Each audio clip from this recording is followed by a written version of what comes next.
Sir இப்போ செவிலியர்கள் போராட்டங்கள்லாம் நடந்துட்டு இருக்கு சார்.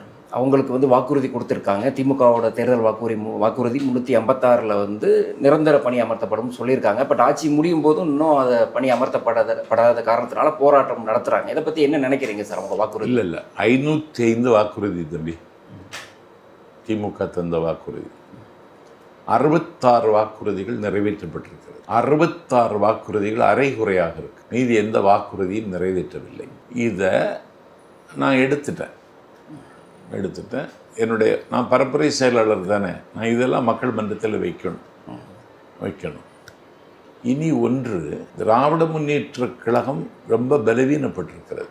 அதிகாரத்தில் இருக்கிற கட்சி ஒரு 300 பேரை கூட்டுறதுக்கே படாத பாடுபடுறாங்க. ஒரு முப்பெரும் விழா, பெரியார், அண்ணா, திமுக விழா, ஆண்டுதோறும் நடக்கிற விழா கோடாங்கிப்பட்டி கரூருக்கு பக்கத்தில் ஏற்பாடு பண்ணுறாங்க. பிரம்மாண்டமான செலவு. 6:30 மணிக்கு முடிச்சுட்டாங்க. பெரியாரை பற்றி யாரும் பேசலை, அண்ணாவை பற்றி யாரும் பேசலை. இப்போ உதயநிதியோட புகழ் தான் பாடப்படுகிறதா சார்?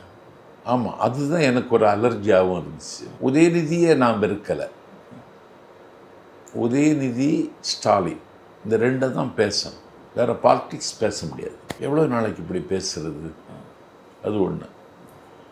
ரெண்டாவது, அந்த கட்சியில் இருக்கிற ஒரு கொள்கையை நேசிக்கிற ஒரு கூட்டம் இருக்கும், அந்த கட்சியில் இருக்காங்க. அவங்கெல்லாம் சலிச்சிட்டாங்க. எப்போதுமே ஒரு கட்சி வெற்றி பெற வேண்டுமானால் திமுகவுக்கு ஓட்டளிக்க வேண்டும்னு ஒரு மைண்டு செட்டு ஃபார்ம் ஆகும். அது இன்னைக்கு திமுகவுக்கு இல்லை.